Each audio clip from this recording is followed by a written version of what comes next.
દિવાળીમાં મીઠાઈ આરોગતા પહેલા સાવધાન, દરેક ચમકતી વસ્તુ ચાંદી નથી હોતી. આ વાત અમે એટલા માટે કરી રહ્યા છીએ કેમ કે ચાંદીનો ભાવ ઐતિહાસિક સપાટી પર પહોંચી ગયો છે.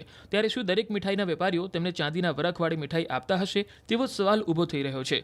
તમે જે મીઠાઈ હોશે હોશે ખાઈ રહ્યા છો એ મીઠાઈ એલ્યુમિનિયમના વરખવાળી તો નથી ને? આવી મીઠાઈ આરોગ્ય બાદ તમારી તબિયત બગડી શકે છે. મીઠાઈઓ પર અસલી ચાંદીના વરખને કેવી રીતે ઓળખવું એ જાણવું મહત્વપૂર્ણ છે. દરેક દેખાતી પીળી વસ્તુ સોનું નથી હોતું. એ જ રીતે દરેક દેખાતું સિલ્વર એ ચાંદી નથી હોતું. એક તરફ ચાંદીનો જે ભાવ છે એ ઐતિહાસિક સપાટી પર પહોંચ્યો છે, ત્યારે આ વખતે જે મીઠાઈ છે તેમાં જે રીતે ચાંદીના પરખની જે મીઠાઈ સૌથી વધુ ખવાતી છે, મેં ખાસ કરીને કાજુ કતરી, એ દરેક નાનાથી લઈને મોટા માટે એ પસંદ હોય છે એ કાજુ કતરી. પરંતુ આપ જોઈ શકો છો કે ચાંદીની વરખ છે તેમાં પણ અલગ અલગ પ્રકારની ચાંદીની વરખ આવતી હોય છે. તેમાં પણ એલ્યુમિનિયમ હોય અને ડુપ્લિકેટ વસ્તુ ઉપયોગ થતી હોય છે, કારણ કે ચાંદીનો જે ભાવ છે તે સતત વધી રહ્યો છે અને ચાંદી છે તે અત્યારે તે સપાટી પર અને સૌથી હાઈએસ્ટ તેનો ભાવ પહોંચી ગયો. જોડાય છે ફૂડ અધિકારી મહેન્દ્ર સર, જે વાત કરીએ તમારા હાથમાં જે ચાંદીની વરખ જે જોવા મળી રહી છે, ખરેખર આ ચાંદીની વરખ શું હોય છે, ખાવા માટે કેટલી ફાયદાકારક હોય છે અને જે ડુપ્લિકેટ જો આ ચાંદી મળે તો કેટલી હાનિકારક આ ચાંદી હોય છે?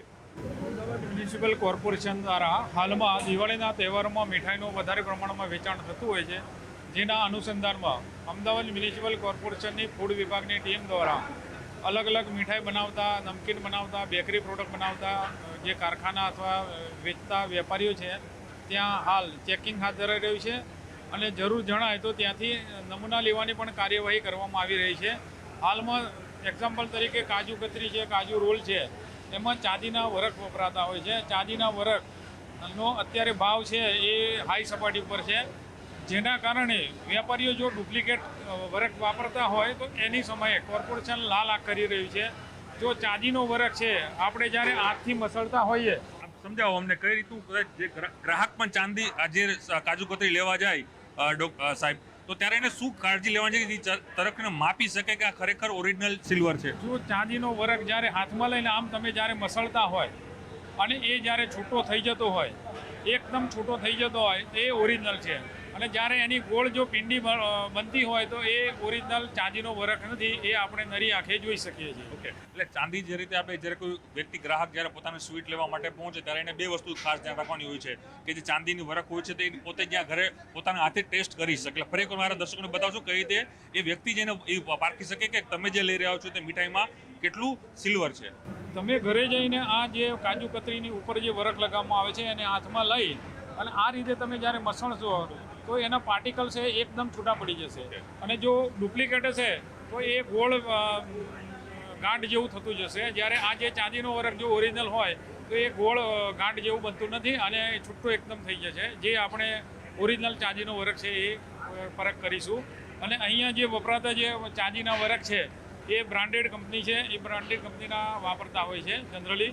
પણ કોઈ શરત ચૂકથી પણ વેપારીઓ આ રીતે વેચાણ કરતા હોય છે તો એની સામે અમારી હાલ તપાસ હાથ ધરાઈ રહી છે. ચોક્કસ આપ કહી શકાય કે નગરપાલિકા છે તે અલગ અલગ જે કામગીરી છે તે હાલ કરી રહી છે.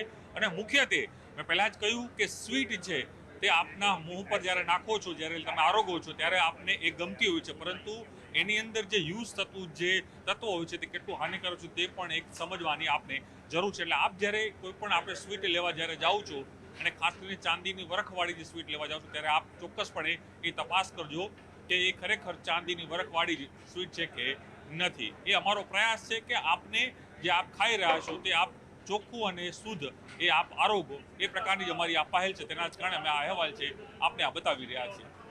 કેમેરામેન પંકજ મકવાણા સાથે પ્રણવ પટેલ, ન્યૂઝ 18 અમદાવાદ. તબીબોનું કહેવું છે કે નકલી વરખવાળી મીઠાઈ આરોગ્ય માટે જોખમી છે. આ મીઠાઈ ખાવાથી કિડની, લીવર પર અસર થાય છે. ફૂડ પોઈઝનિંગ પણ થઈ શકે છે.